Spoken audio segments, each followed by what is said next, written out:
Incoming message. Bringing people together around the stuff that I genuinely love, which is this movement culture, which is empowering people to think and do things that they don't see for themselves. I would want to be a kind of like a lighthouse for that inside of Brooklyn. If there was anything that you wanted to do inside of these pathways and I could help elevate that, I could help, promote that, I can help bring any of my light to the projects, that's what I would see myself fulfilling in that next idiom.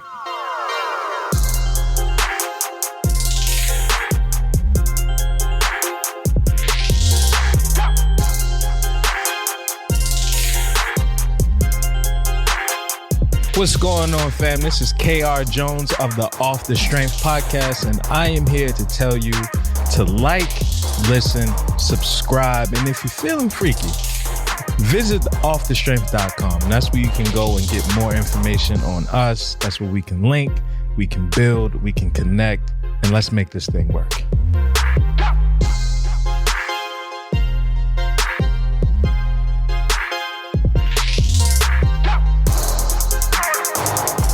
The wildest shit I ever seen. This is when I knew we lost New York altogether. I seen kids buying bottled water for water gun fight. In the middle of Bed-Stuy, buying bottled water for water gun fights. I don't have to tell you where these kids came from, but they didn't come from the same place that I came from. When I said, they was like, yo, that little homie putting Evian inside the Super Soaker? I was like, oh, fuck. What's going on in this world? That sounds a little crazy. I don't know what's happening no more, Kyle. When I think back to my youth, we just went up in a random apartment building and we was in the laundry room and just filling everything up. They was probably pissed. Their water bill was so high that day. Evian for water gun fight. The world is upside down. I don't know what's going on anymore, but we're here to restore some kind of sanctity in this New York City streets, my man. What's good, everybody? What's good? Welcome back to yet another episode of Off the Strength, where we're giving you the inside look into all things wellness culture. I'm a trainer called Tony, and of course, with me, I have a gentleman of extraordinary league. KR Jones is in the building. That's right, folks. We are back. And ladies and gentlemen, boys and girls, listeners of all type from near and far, you are now in store for a treat because it's the return of the variety show. That's when we give you our best foot forward. So hopefully you take your best foot forward. You do that two-step, that tango, whatever it is you need to do to make it on through the week with the best goddamn wellness information available. Yay. And of course, we're touching down from Newsstand Studios. Brother KR Jones, how are you feeling this week, my friend?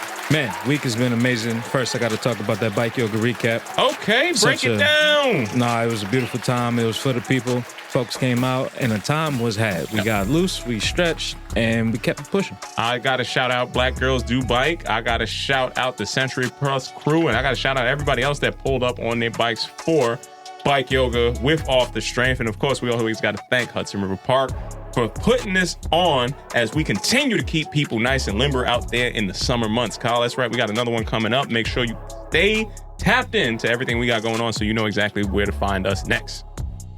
Bingo. I mean, that was the week. Man, I got to celebrate my lady this week. You know, that's always a beautiful thing when a birthday's in the household. So it was a celebratory week, man. I can't complain. I like to hear it, man. I like to hear it a lot. And again, shout out to Bear Gang on her birthday, man. It's the happiest of birthdays. I hope she had it, man. Cancer season is coming to an end. You know, and you know who's up next. The Trying Leos. to let you know. Yeah. All that energy. Say it with your chest. Yep, that sounds we in here, about big right. lion energy in here. That's what we coming in with. Kyle, my week had to be summarized into nothing grows without discomfort. And man, it's been some discomfort all throughout the whole course of this week. Okay. In a number of different ways. I think the first level of discomfort that I had to come across was definitely getting adjusted to my new settings. Now, trying to understand how to set up my routine, my ritual, so I could get back into my bag like I normally need to, man. And in every sense, there's always going to be a little bit of something that you have to get adjusted to when you're getting into the newness of things. So we talked about previously before doing workouts in the park and coming across, some unconscious biases inside there. Okay. This week, it was not in the park. Damn sure was in the grocery stores, man. I was coming across some stuff. Hey, I just want to let people know, if you short in the grocery store, that doesn't make me be the person that needs to be your now big man attendant anywhere I'm going to go. Hey, I need you to grab that up off the top shelf in the back. No, come down this aisle too. I need this one next over here. and I need that one over on that side. It's like the same person. That is a 6 foot and over problem. I don't need this. This is not something that I want to come in with. But I do want to stay with the whole topic of nothing growing from discomfort because a joke. But honestly, in the preface of any type of change that you have to have in life, you have to be able to get used to things that you're not typically used to. And I wanted to bring this into this week's Ask the Professional, Brother Jones. So if you don't mind, let me go ahead and get into a little bit of what my thoughts around this discomfort for growth is. And I want to see how your response could be, my brother. So at the beginning of each phase of what I would say are the big chapters in my life, it's always going to be coming off of something that I thought was going to be the greatest. I thought it was going to be, hey, this is going to be the next chapter. This is when life gets started. But now I just realized that this is just life. There are going to be the ebbs. There are going to be the flows. You're going to have your high seasons. You're going to have your low seasons. And the lessons that you carry with you throughout them all are often going to be the things that you get the opportunity to capitalize on. Starting over from the beginning, we've covered that before. Coming in with that whole mentality of learning as a new beginner, but with an older mentality, is something that we've also covered in this topic. My biggest challenge this time around, Kyle, is trying to persevere and stick with the topic of what I need to focus on at that particular point in time. When you are enamored with opportunity around a lot of the same kind, maybe like crossover areas, specifically when we're talking about wellness, there's a lot of different areas that can pull you into different directions. The biggest challenge for me this week, and now I'm having some discomfort with, is locking in laser focus and only being specific about that one key area. Letting that be that one key that turns over and lets you have the ability to get into other things. Now, have you ever had any struggles with focusing on one specific area and you have to deal with that discomfort to get you in the right direction? Of course. The first thing that comes to mind is in a world where a space like New York, people celebrate hustle culture, and that hustle culture comes with multifaceted individuals, and you do so many different things, so it's hard to prioritize, again, what is that right thing that you're talking about, or the cornerstone that I can continue to build on, whatever the case may be. For me, I think I have to rely on tools and systems that you have in place in order to allow you to come back to center, to reset. Okay. So if you have your main objective, whatever that main objective is to you, I want to do this, I want to do that. And the way you know what that is when someone asks you, can you say it? Can you land the plane? Can you give that hard sell? Give me an elevator pitch right now on that thing right here, no rehearsal. If you're running out for PB, light lock is the only lock that you ever need to do to hold you down while you holding them cheeks down, Kyle. That's what I'm telling you right now. I landed the plane. See how that worked? Light lock. And edit point out of the show again right there. But revisiting what those systems are is what's going to allow you to stay on track to get to that next level, right? Got it. In order to progress accordingly.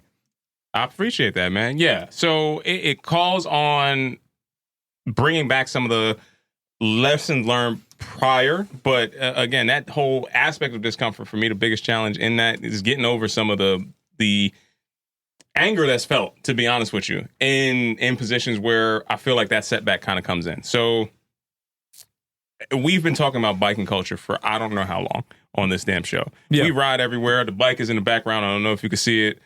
I'm sure Kyle pulled up on his in the same space. I don't feel like I should have to tell somebody that I am a person who is kind of nice at bikes and can pull together community and needs to be able to show you that this community is a community that is willing to buy, purchase, and all the rest of that.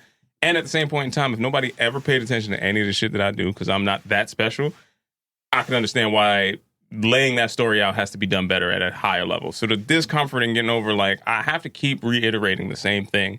I have to keep proving myself. I have to keep pitching all the rest of that. Is some of the places where I'm seeing that friction, and that's the places where I'm trying to get over. It's like, hey, kill the ego, make sure that you make all of the conversations connect the way that you need to connect them, and start to put that in front of the people who actually care about this. No, I want to talk to bikers specifically. So how do we get in front of those people? We got to keep making those outreaches. We got to keep pushing on, Kyle. That was it. That's all I had. Speaking of pushing on, okay, we're going to get out of that segment. We're going to get into a little bit of this good. Uh-huh. We're going to get into a little bad. All right. And we're going to get into some ugly this week, Kyle. It's time for this week's episode of Rip from the Headlines. And first up, Brother Jones, I got to send out a RIP. Something somebody that we mentioned on this microphone many a times. Unfortunately, I learned this morning that Richard Simmons, workout pioneer, has passed, and I just wanted to send some peace and love to him, his family, and everybody else that is around there, because this man in our field was a workout pioneer, Kyle. I got nothing bad to say about that. I'm going to keep it very respectfully. That's right. Shout out to Richard, man. Rest in peace. Richard is also in that whole category with the Bob Ross, where he had the fro rocking it from time to time. So he might have been on the line. We could have figured this out. And he was a pioneer in, the leopard wear. The leopard wear, if you will. Yeah, he has some prints. He has some wild prints and some athleisure. Let's just not even call it what it is. He was an athleisure specialist. He definitely has some spandex on. So, salute to him. I hope he is keeping it moving and grooving wherever he landed, man. Class just started up there. There we go. Now, next up, man, did you see that it was Amazon Prime Week last week, my man? Yeah, and the fix was in. The fix was in. They was pushing all different types of stuff. First of all, I seen Meg Thee Stallion had a whole store that she rolled out. I kept swiping her ass up every time she popped up on my TikTok. She was trying to sell you everything through Amazon. Every time I open my phone, I keep seeing her black ass. I'm like, man, no. She had I think she took the Holla Back Girls from from the shorty from No Doubt. Yeah. And now they just down rolling with Meg now. But that's not the Amazon story that I wanted to pay attention to that they just rolled out in their Prime Day deals. Did you see one of the things that they also lowballed inside of that Prime Day, where you're getting all of the discounts, are Amazon is coming out with a medical offering that is going to be $9 a month, a Prime selection. So for $9 a month, you can get 24/7 on-demand video chats with a doctor. You can have secure messaging with your provider, meaning that you can share all of your medical records. And they have in-house app stats that they can track all the way through all of your connected devices. So how do you feel about the last day of Amazon Prime Day? You can get all the healthcare you need digitally for $9 a month, Kyle. You remember that movie, Sorry to Bother You? Where they was working for that company and they all turned them into horses and whatnot? It's exactly where it's at. That's what's happening right now, right? I'll be damned if Amazon is going to be my healthcare provider. That's craziness. I don't got time for it. I need to hear something better than that, Tone. All right. So what about everything that's going on in the run club dating scene? Oh, man. You want to get into a little bit of these running club dating meetups that are happening inside of New York City that seem to be like really booming. And then I also saw another run club thing pop off where Travis Barker from Blink-182 of all places is now doing not just a run, but a run and performance at Citi Field. So Kyle, there's a lot of stuff happening in the run community that don't seem to have a whole lot to do with running.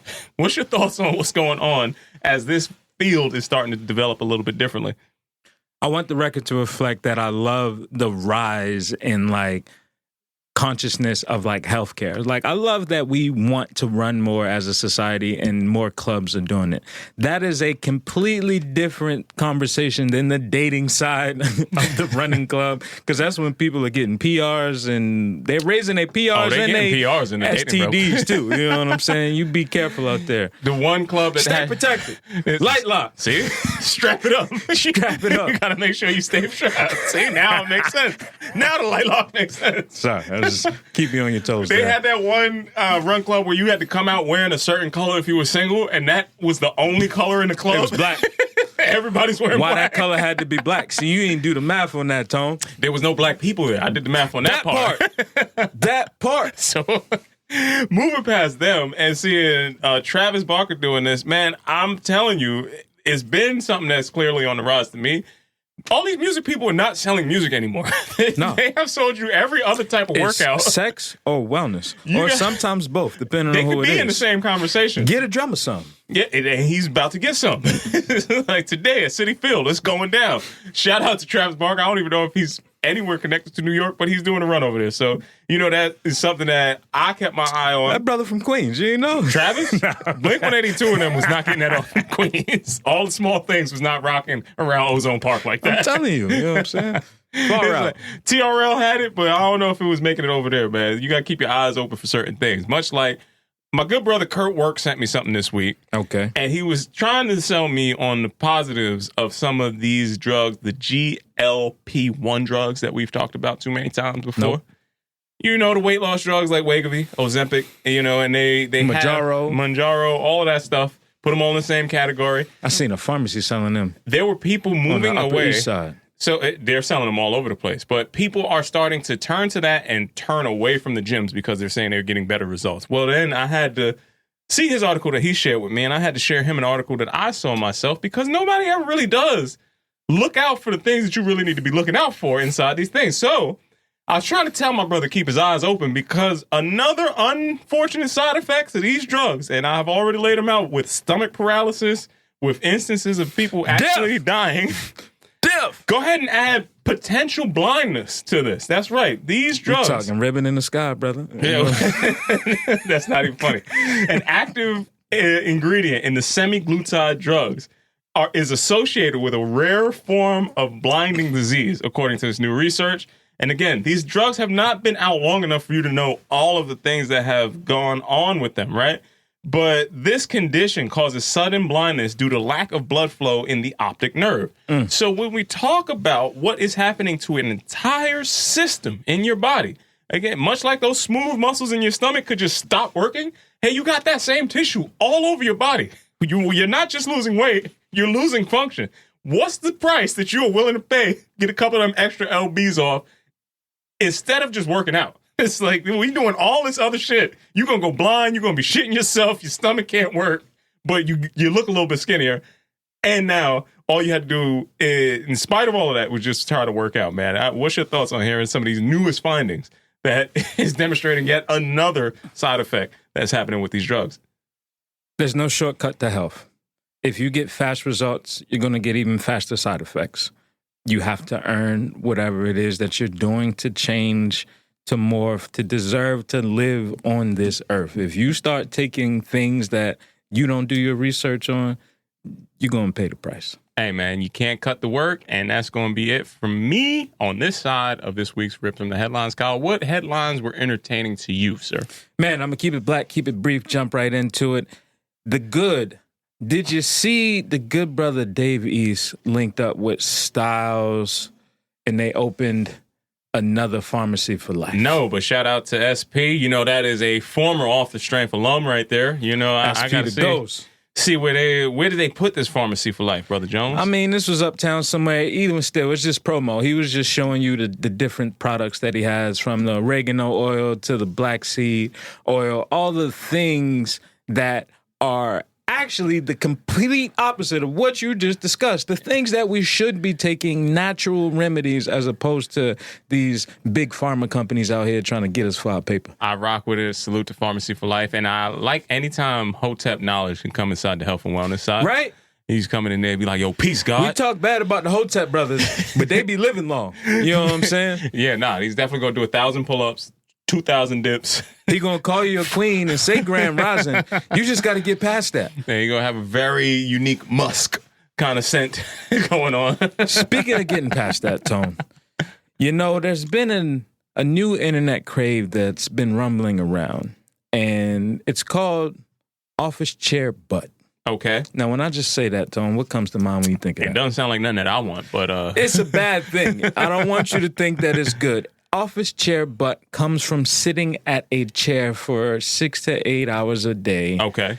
And your glutes are not activating. I've seen a lot of that. Therefore, you get what they call a pancake butt. Okay. Or what was the side effect back in the day? Ghost ass. Ghost ass is also deeply connected to office chair booty. Uh-huh. It comes from a lack of not activating your glutes. So when I tell you the internet has taken that to a storm, and there has been workouts that have ensued in the office just to make sure your glutes stay firing so that you can get it done. I like the wall sits. Coming in there. Break out. He's like, what's Tasha doing? Oh, she's keeping it away. Tasha is not having diabetes. That's what she's doing. Right? She's getting that in-between workout kind of phase, the microdose workout. Go ahead, Tasha. Now, to end this on an ugly note, are you up on this drama that has taken place between Nike and Odell Beckham Jr.? I have heard some rumblings. So there was litigation that takes place. I'll start there. I don't know the fine print of all that transpired. I'm loosely reporting on what I've seen and read so far.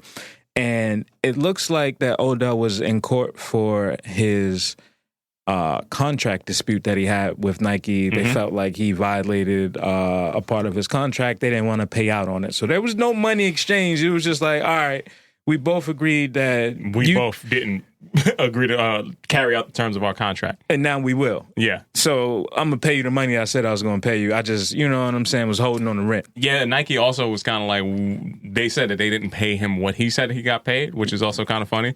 Whenever you're suing somebody and they got to come out, actually, that's all a lie.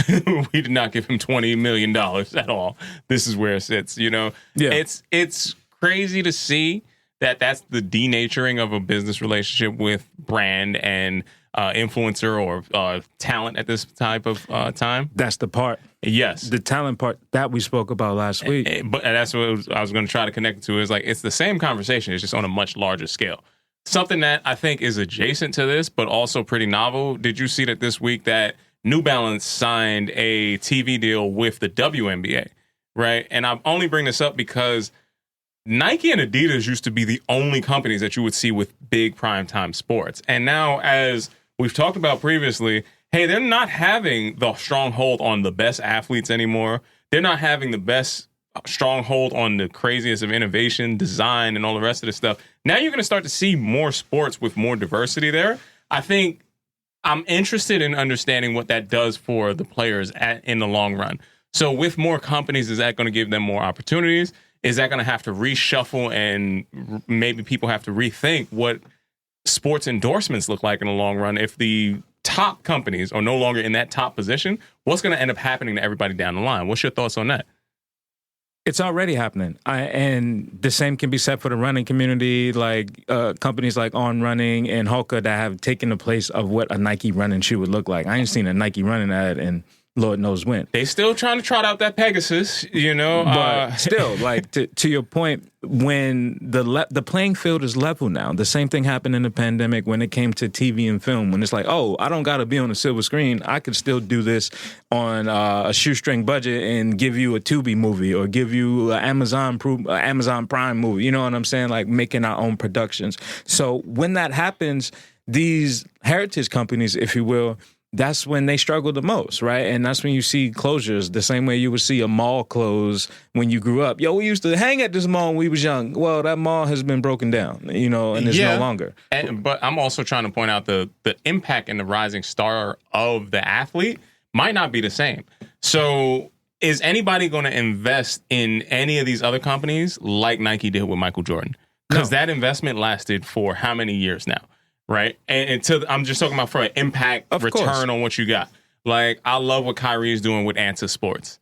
I love seeing that. Are we going to look at this 30 years from now and be like, yo, Anta and Kyrie changed the whole game, and it's going to be a legacy where they're wearing the Kyrie version of whatever, and then it don't have nothing to do with Kyrie playing? They just came out with a Jordan 39. Yeah. You know what I'm saying? Mike hung him up somewhere in the teens. Lightning in a bottle. And I want you to look at those numbers historically and see what they're selling now in comparison to then. Yeah, but also look at them globally, right? And that's just kind of what I'm saying. The marketing idea, not just what you're seeing on the like product side, the idea of what we need to make a superstar is changing radically. People are starting to look and move smaller, so the spend is going to be smaller, but it's going to be hyper targeted to having impact on that specific type of person. And I think that that's going to be the same conversation that we were talking about in the health and wellness side. You're going to start to see these brands start to reach out to just that person that I want to talk to and not have that cascading, okay, this is going to be a basketball sneaker that can live in the lifestyle section. You're not going to see that anymore. You're going to see, okay, we're only talking to basketball people. We're only talking to lifestyle people. We're only talking to football people in the Odell Beckham Jr. Conversation. And I think some part of that is a misstep because we don't all live in silos, Kyle. You know, you can't just be in one box and not have any interest in the other box that's going on. But that's kind of what we are being perpetuated to believe in this new, just how people are pushing not just the packaging, but how we're consuming different levels of content and what's going on in digital spaces. So I'm concerned and I'm curious. I'm trying to see what the path forward is, my brother, but I digress. There is no path forward. All we're seeing is dark times. Okay, all right. Speaking of dark times. That sounds crazy. We're going to transition into a little Raising the Bar segment. See how we go down to pick it up. I thought you had a transition lens in there. I was going to be like, all right, let me see where you're taking this. Stay protected. Lock your eyes down. Ladies and gentlemen, boys and girls, listeners of all type from near and far, you're now in store to raise your bar. Brother Tone, this Raising the Bar segment is brought in part by the goddamn Harlem Renaissance exhibit, brother. Okay. I got a chance to pull up to the Met and check out the Harlem Renaissance exhibit before it left. And I didn't realize how important it would be to see Black art. Right now, the art that was captured was art in motion. It was art just oozing out of folks in different aspects around the world, truly, right? So roughly from 1918 to about 1937 was the Harlem Renaissance era. And that's when it was documented, so to speak. Coincidentally, the Great Depression also took place from 1929 to 1939. Right. So during the roughest part of the world, or more New York City specifically, if we will, right, this art was born, right? This birth took place in song and dance and clothing and styles and painting, sculptures, like you name it. It was so many different things that came together. And what really attracted me to this exhibit and to this art that I was looking at was it wasn't trauma art, right? Like a lot of times when you go to see Black art, it's the American Heritage Museum in DC. The subject matter is going to be more. It's heavy, focused on just slavery. Look how they treated trauma, us. Like look at the police brutality. Like because that was what was documented, right? And it was heavy. But when you go into a space where it's uplifting, right? Like we're not being shown as subservient or second class citizens, but also just having a good time, like seeing people just exist in a world where there's nightlife, there's card games. There was a photo of Madam C.J. Walker having a luncheon with just women, like with a table decorated. And it was just like, yo, how many people decorate their table to eat dinner present day? It's like, y'all motherfuckers eat in front of the TV, right? You know what I'm saying? How many people have dinner tables in their apartments? That part, right? So I think about when I was raised with my grandmother and like ritualistically, I had to go set the table, baby. I had to go take the good placemat, put the eating placemat down, put the fork and the napkins and all of these cultural kind of elements. And it took me to this thing that is my newfound favorite of portraits, right? There were so many portraits there, and I never really put the through line to recognize how important a portrait is. When you think about it, I would think about, you see like, those European figures with their swords and their battle wear, if you will, like wanting to be recognized as soldiers and all of that. It's like, yo, you're recognizing yourself as a colonizer at the end of the day, like a fighter, if you will. But we not going to dive too deep into that. But what I will dive into is this idea of living forever and capturing the best part of your life for others to see and to aspire to reach or even surpass. It's like you see a photo of like, wow, this woman's really put together. She's got an amazing dress. She got a ring on her finger. She's married. This artwork has artwork in the background. It's like, oh, you're sitting in the living room with art in your living room. Like it was just one of those things where it was like, damn, like people was really living despite this rough time that was going around, right? Now, Brother Tone. Yes, sir. Being as though history repeats itself, I feel we're currently on the verge of a Brooklyn Renaissance, specifically in Bed-Stuy. Now, my question to you would be, what would your contribution look like to a present-day Brooklyn Renaissance? So first thing I would want to do is re-gentrify Bed-Stuy, meaning I need to own something in Bed-Stuy. And that's something that I owned in Bed-Stuy would be hopefully on the blocks that my grandmother and my grandfather walked on. Hopefully it's something that I could own proudly enough that nobody could ever take it away from us. And I can put something that's going to be, in the best sense of it, proactively promoting the health and wellness of that community. Regardless of who's there now, I would want to be the counter narrative to all the things that take away from life in that space. So I really would want to be in a position where I'm making people do or thrive, not do or die. And it's going to be taking that to the highest level of my talents, which is bringing people together around the stuff that I genuinely love, which is this movement culture, which is empowering people to think and do things that they don't see for themselves. I would want to be a kind of like a lighthouse for that inside of Brooklyn. If there was anything that you wanted to do inside of these pathways and I can help elevate that, I can help, promote that, I can help bring any of my light to the projects, that's what I would see myself fulfilling in that next idiom. Think you just said some shit, brother. Yes, sir. Do a thrive. Put that on a t-shirt Do right a here. thrive. You heard it. Copy mark right there. Don't you do it. You know, the highest under God, if you will. I ain't got nothing to put on that, bro. I think that's the bow that we needed. And first thing that came to mind was super random. Have you ever seen the Anna Delvey story? No. Fam. It was, in brief, it was a young woman that put on a fake accent and got way further. You talking about Miss Cleo? No. They got a movie coming out with her. Call me now. I forgot who was playing Miss Cleo, but you would definitely be disappointed. Sliding out of that, Brother Tone. let's talk about a little relaxation, man. You want to let the people know who this relaxation segment is brought to you in part by. Well, I keep trying to figure out the relax responsibly portion of the show. Yes, sir. You keep throwing it to me, but really you are the purveyor of the relaxation vibes, Brother Jones. So I do feel like this is on you to tell the people what to do when they need to relax responsibly. So why don't you go ahead and do that? Listen, brother, sometimes I get by a little help from my friends. No problem, man. So I get the setup. Ladies and gentlemen, I am KR Jones, and I teach a roll-up and roll-out class every Wednesday night at 8 p.m., where we smoke a little of that stuff, but then we stretch for an hour. And that mindful meditation, mindful marijuana use connect with such a good vibe that, like, you leave on a natural high. Okay, I like that. I like where you're taking them, man. Wednesdays, 8 p.m. at Frequency Movement. Holla at your guala. Now they know where to go. Okay, now I was relaxing this week, Brother Jones. Talk to me. I got a chance to catch up with the crew over at Social Cycling. Now, I know we talked about this before, but I'm going to skip past what that whole TNSR wave is. If you need to know what it is, go back and check that out. That wasn't the most relaxation part, though. Yeah, I saw what it was. We had a breakout session. Okay. Where everybody was riding around. We was having a good time. And then me and the good sister, Elle, looked at each other. We was riding past Fifth Avenue, posting down in Sunset Park. Said, fuck this ride.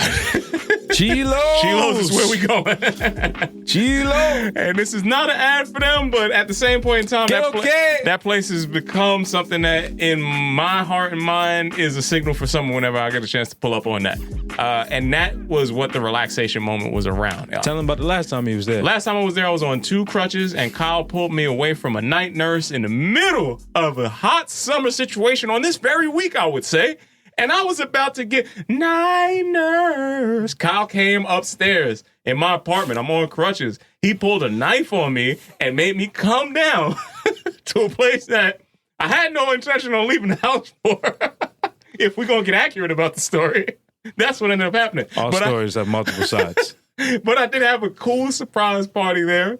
And I was very grateful and thankful for all the friends that popped out, some of which were at this same Chilo's when I revisited this past Thursday. So the memories associated with that place are of having bike culture, meet with, just having great fun time and food with friends. You can't ever go wrong with that. But Kyle, I had something in particular that I thought was going to be a Brother Jones moment that I wanted to save and show you. I don't know if you saw that there was also a classic car club meeting at the exact same time at Chilo's. And Lauren's bike was the color of a particular car that I know would catch your eye. And the guy had a whole photo shoot set up next to it. Now, this is a vintage FJ right here. Oh, I see it. with the white and tealish kind of blue color coming across there. The chrome was popping on the wheels. The chrome was popping on the car. We had a whole moment in there. Classic cars, classic bikes, mashing up at the same time. Damn good duck tacos. Everybody was hating on them at first, but then they jumped in on them and was like, actually, the duck fat is this always, is where it's at. Get you. Sorry to the vegans out there. Yeah, shout out to them too. Quack. But this is where my relaxation came, with breaking bread with friends, having a good time, good laughs, dumb drinks, good drinks, whatever, dumb jokes. That's where we was at. How was you relaxing, that man? Part sounds like I missed a hell of a time. I did see the photos, so I knew what time it was. Man, my relaxation this week took place at Prospect Park. Okay. A park that I have grown to love and respect as a person. Their summer series, the concert series that they have, which I will say I'm disappointed that they built all the fence so that you can block it. It used to be a lot more open than it is, but it is still free. One of the last free things that you can do. So they have a summer of programming, very hard, suggestive donation, women standing in the front. Hey, you got anything to donate? No, I'm here for free. Get out my way. You know what I'm saying? So I appreciate that still existing. But I got to see a legend, Tone. Okay. Now, bucket list, I don't know who's keeping score other than me, of course, but I got to see Cortex perform live, okay, which is a 1970s French jazz musician, so I pulled up with the homies for that. I also got to see Joe Bataan, okay, the inventor of the salsa. All of these are crazy. Salsa, or the slide soul, whatever. He makes soul music and salsa at the same time, so it's a Spanish dude, you know what I'm saying? So you know the energy is high when he come out. He had a whole bongo solo that before he even graced the stage. That's how you got to do it. But I've grown exceptionally just intrigued with Latin heritage music, especially soul Latin heritage music, because that Afro-Caribbean vibe is a real thing. I'm glad that you're finally starting to recognize me and Hassan as people that y'all got it, bro. Contribute to your life. I'm from Baltimore. You know what I'm saying? We got Club Muzak. You know what I'm saying? True and Two and all of that. But yeah, man. This man has been performing for over 60 years. So over 6 decades of music was felt, you know? That's what's up, man. So shout out to that, brother. That's what my house sounded like growing up, yo. You get the Fanta All-Stars. Antonio! You get some Fanta and you get some of the Funkadelics all at the same time, bro. It's just coming to the same mix. Release them hips. I'm convinced that the salsa is only good for people with small feet, but that needs to be that's a whole different setup. Researched at another day. It sounds like you're hopeful for something, Tony. I'm hopeful that we get some good salsa steps in there one day. I seen you with the chest out, the taco meat. Nah, I came out with the shirt. Now, people was going to hate when I showed up. I had my floral pants on and I had the sheer shirt. I was ready to fully embrace the Vidal side of my family. Yeah, for sure. Let I put on for mi gente, caballeros. It's the passion, Kyle. I come from Air Maxes and oversized jeans, so I'm always going to fight that. Yeah, man. So on the real, I'm hopeful to be able to continue this modern evolution of the new Carib descendant man, the Afro-Latin man inside of Brooklyn, man. And Say it with your chest. You know, I'm trying to bring it out here, get the massive going. I'm coming into a personal sun salutation of a week myself. You know what I mean? And I'm hopeful that in this new year that I'm budding into, I get to bring all of my lessons, my ancestral learnings, and imbue them inside all the new kind of topics that we kind of trying to get into, and some of these different tasks that we trying to make happen, man. I'm trying to get all of these things aligned. Kyle, connect the damn dots, bro. That's where I'm trying to go. What are you hopeful for this week? It's a lot of hope, brother. Goddamn. Yeah, man. I'm trying to put the whole family on it. I'm hopeful for the systems that I'm currently putting in place to take me to the next level that I aspire to play at. Okay. What's that level look like? Come on, bro. You ain't double down on what the level look like. The level look like us winning. Okay. God damn it. Win. Fuck everything else. See, yeah, I wasn't going to take it there because we had some spectators. So shout out to those folks filming us here on the Off the Strength podcast, where we are recording live from the block of the Rock. That is at Newsstand Studios in Rockefeller Center, Tone. Now, if they wanted to keep up with us, Kyle, and they needed to check in with the Off the Strength podcast, where could they go to find us and the show? You can find us at offthestrength_ on Instagram or offthestrength.com. You can click the links. You can get to know more about us, and that's how we're going to make this thing work. That's right. And again, of course, this episode was brought to you in part by the On the Move bag by Off the Strength, Kyle. I saw the kick. Karate kick threw me off. Did you know that the On the Move bag by Off the Strength is the only crossbody bag that has your back? That's right. This crossbody biking bag comes with a suspension trainer, so you can take on the road with you a full workout. That means you can get your mobility, you can get your strength, you can get a little bit of calisthenics if you want to with the On the Move bag by Off the Strength. We are also brought to you in part by the good folks at Light Lock, Kyle. Now, Kyle. Yes, sir. Light Lock is going to be the lock that you need to have in the streets if you are doing any kind of activity in any area that might be a little questionable. I'm going to leave it to your imagination to define what that needs to look like. But this bike will stand up to your hand grinders, your diamond-plated kind of bevel steel, you know, everything that they're trying to cut through these locks with. The lock is not going to be defeated by anything, right? So Light Lock got your back when you're moving around in places that's a little shady. And last but not least, we also, in partnership with the good brother Brian Perkins with I Did That Productions, we got to shout that brother out too. Anything else you have that you want to leave these people with, Brother Jones? Mask up. COVID is back on the street. It's back outside. Somebody told me that they had the other day with the casualist of Flex. And I was like, why are you still here? Like, what's going on? Why are you popping outside? It's a new strain that's called Flirt. Don't flirt with it. Stay safe. Don't flirt with the flirt.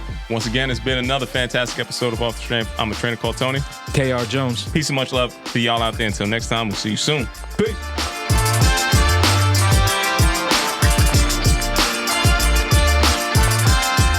What's good, everybody? I'm a trainer called Tony, and I am here from the infamous Off the Strength podcast, asking you today, listeners, viewers, wherever you may be, to please like, listen, and subscribe to our podcast. This is how we're going to continue to be able to deliver you the best goddamn wellness information out here.